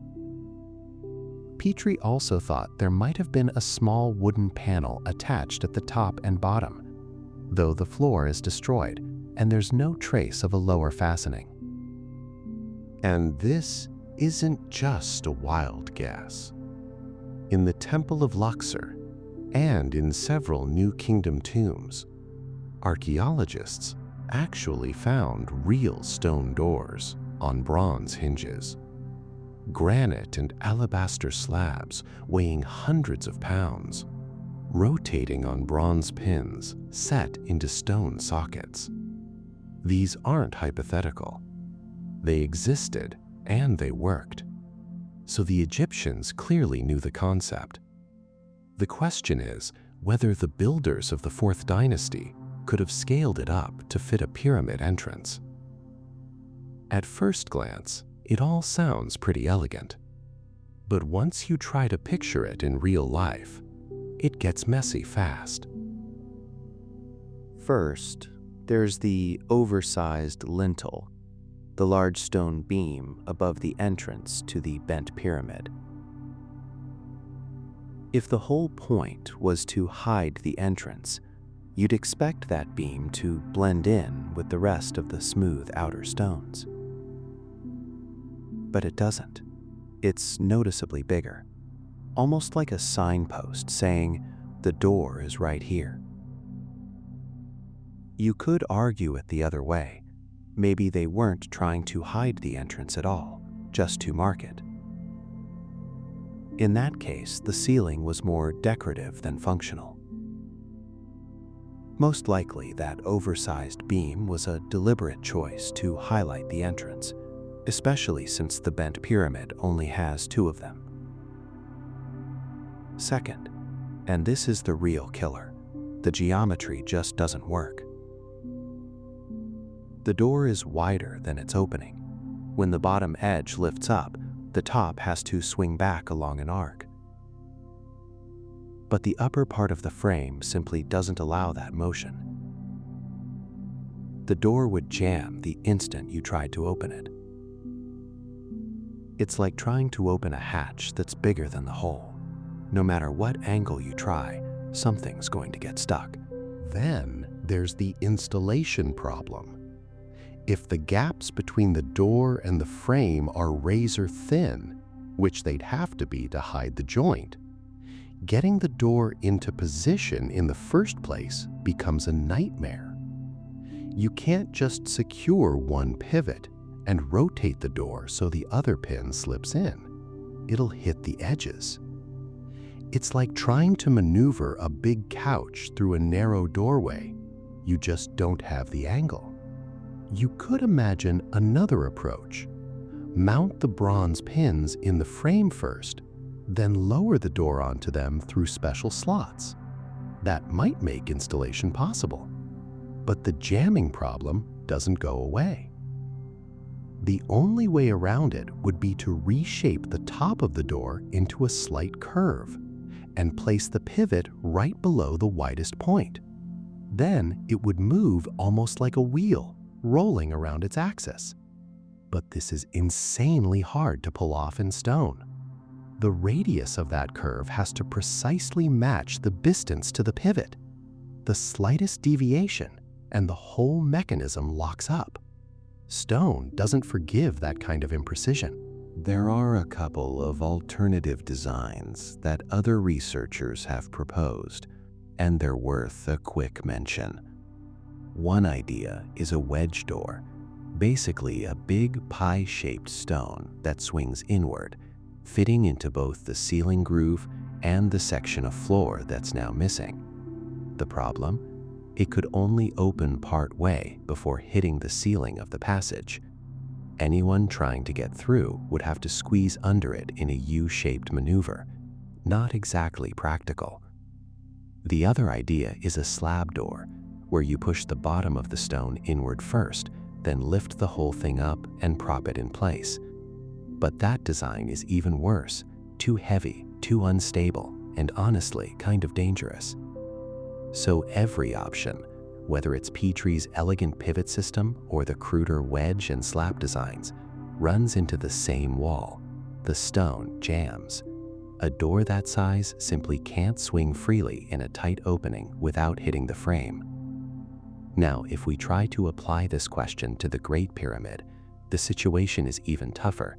Everything there is so damaged that any possible traces of hinges or mechanisms are simply impossible to spot, even if they once existed.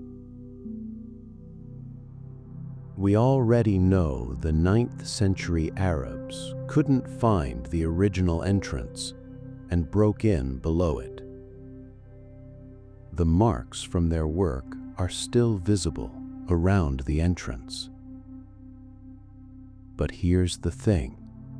If we mentally transplant a structure like the one proposed for the bent pyramid, with a properly calculated center of gravity and a slightly rounded top to prevent jamming, we get exactly the type of door that could have actually worked in practice, and it matches Strabo's description.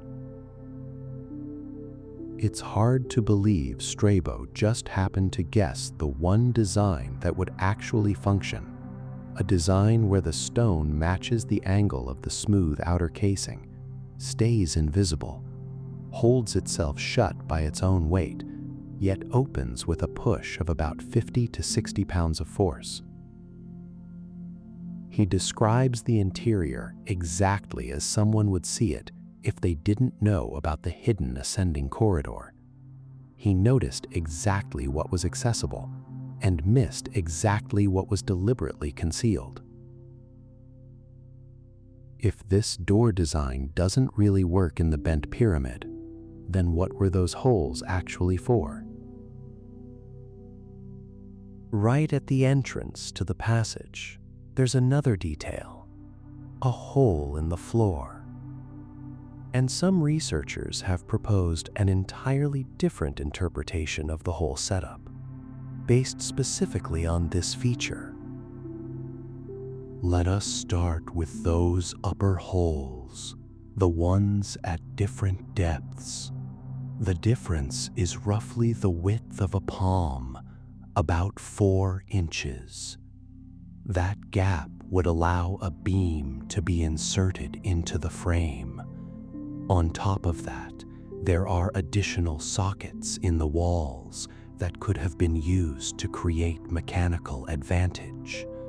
A rope would be threaded through them in various configurations, then wound around a windlass, basically a simple rope and beam winch mounted at the entrance. A winch like that could have been used to raise and lower heavy loads through the corridor during construction, or for carefully lowering stone plugs during the final sealing phase. Without something like it, the work would have been insanely dangerous. Any load heavier than what a few men could hold back might break free and go sliding down. It is roughly like trying to lower a grand piano down a steep staircase without a winch, except here we are talking about multi-ton blocks.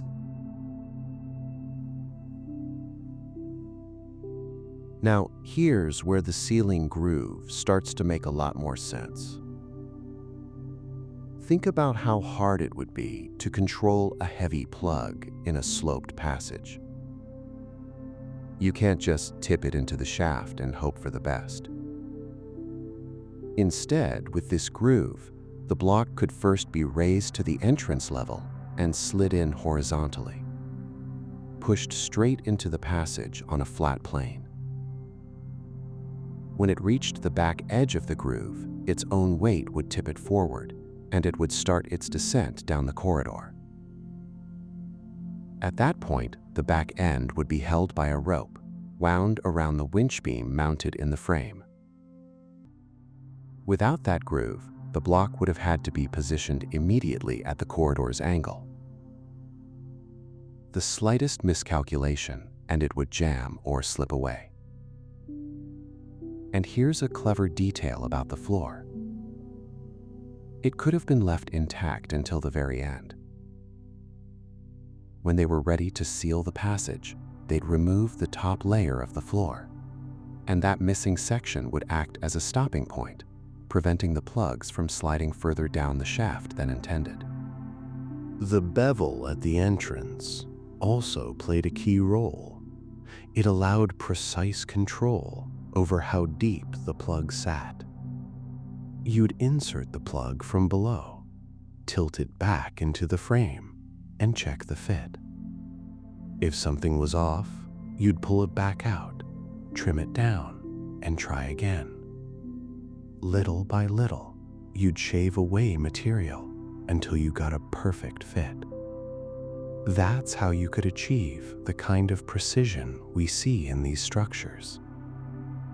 To be fair, This doesn't really fit with another detail we talked about, that oversized stone beam above the entrance, the one that seems to draw attention to it rather than hide it. If you're using this entrance as a construction access point with a winch, why would you also make it so conspicuous? For now, these two facts are hard to square. And if this version is correct, then the holes aren't traces of a door at all. They're traces of a construction mechanism, a temporary winch system used during building, which means we've been looking for a door where there may never have been one. But here's what really matters. The bent pyramid essentially looks like an experimental version, a rough draft where solutions were tested before the real thing. The winch system, the ceiling groove, the removable floor, the bevel for fine-tuning the fit, all of it feels like prototyping, trial and error in stone. And that leads to the big question. What changed in the architect's mind when he moved from this draft to the Great Pyramid? Did he keep the door concept? Did he abandon it?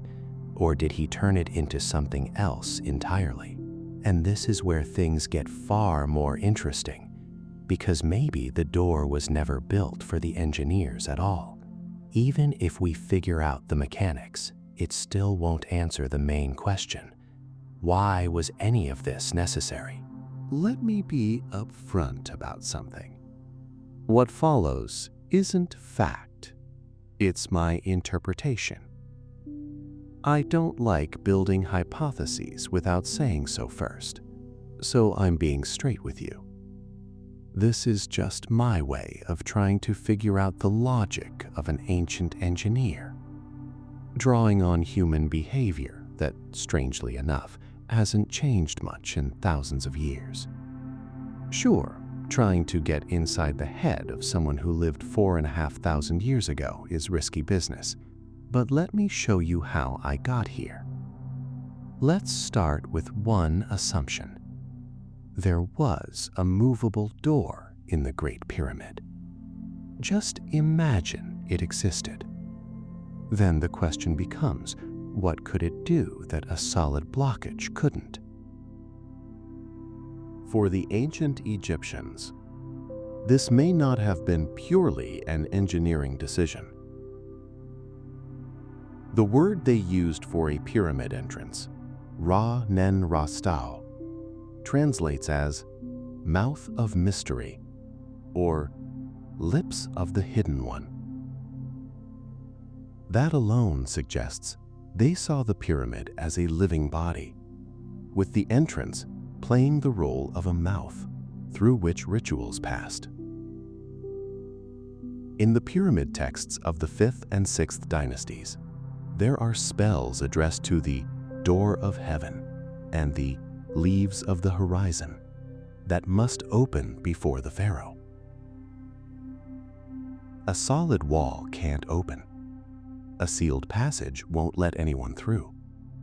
But a door can. So a movable entrance may not have been an architect's whim, but a religious necessity. The pharaoh needed a path that could be opened. And that shifts the entire problem to a different level. But we've been looking at this door as protection the whole time. What if it was the opposite? What if it wasn't protection, but a trap? People are naturally drawn to anything that feels hidden or off limits. Maybe that's exactly why this topic hooks us. Imagine this. You're walking through a forest, and you find a hidden door in a moss-covered hill. It's unusual, intriguing. Naturally, you decide to look inside. Behind the door, a short corridor that ends in a dead end. You think, why build all this for just a few feet? There must be more. You start searching, tapping walls, and eventually find a hidden passage. Classic scenario, straight out of an adventure movie. Now change the conditions. Behind the door, a long sloping corridor that descends deep underground, leading to a subterranean chamber. You've already come a serious distance. You already feel like you've gotten to the heart of it. And at that moment, the thought that you should keep looking might simply never occur to you. You were given a big enough adventure to believe this is the prize. Now, a third scenario. There's no door at all. The entrance is completely hidden and sealed shut. Then, you're working blind. Remember the Arabs? They started cutting through a solid wall. That means they already had some clues. Most likely, they knew that entrances to pyramids like this are usually on the north side, roughly in the middle. And here's where it all leads. No matter what the builders did, sooner or later, someone would get inside. The designer knew that. And if his goal was to divert intruders away from the real chambers, the logical move was to give them a reward, a chamber located deep underground, right where you'd expect to find it. The person discovers it, feels satisfied, and leaves. Meanwhile, the idea that the real chambers are higher up, inside the body of the pyramid, was too unconventional. It didn't fit the usual pattern, so it didn't attract attention. And apparently, it worked.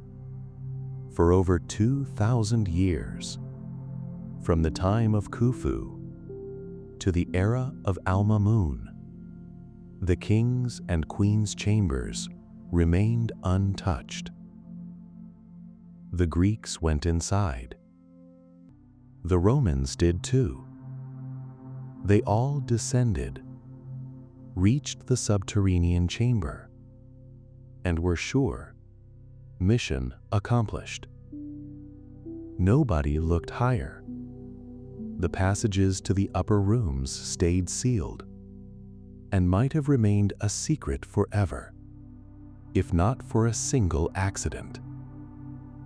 One stone, one small shift, and the entire system of deception collapsed.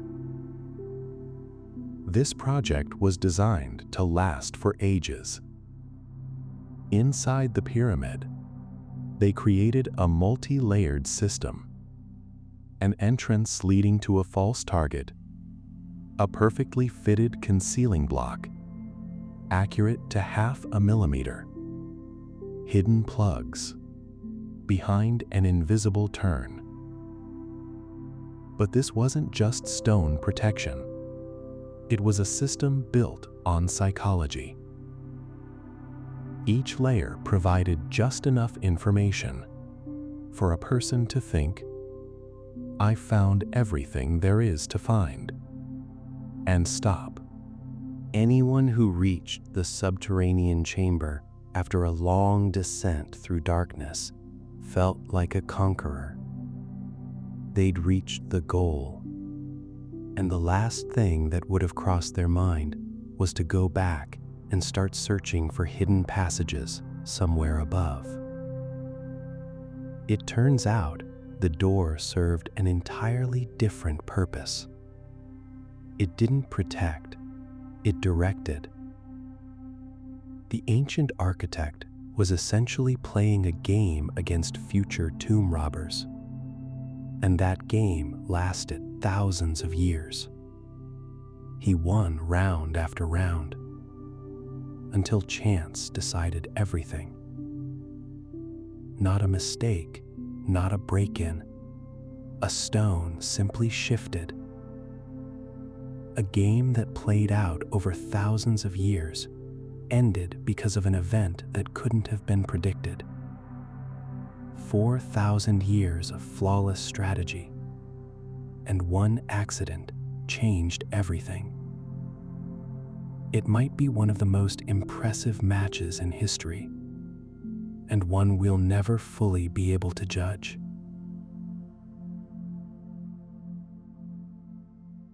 Three mysteries, 2 hours, and still no definitive answer. We've looked at how they built it, why they built it, and how they got inside. And somehow, after all of that, the pyramids still keep their secrets. If you made it this far, you're clearly someone who doesn't settle for easy answers. We have more stories like this coming every week. Subscribe so you don't miss the next one. And drop your best theory in the comments. I'd love to hear what you think.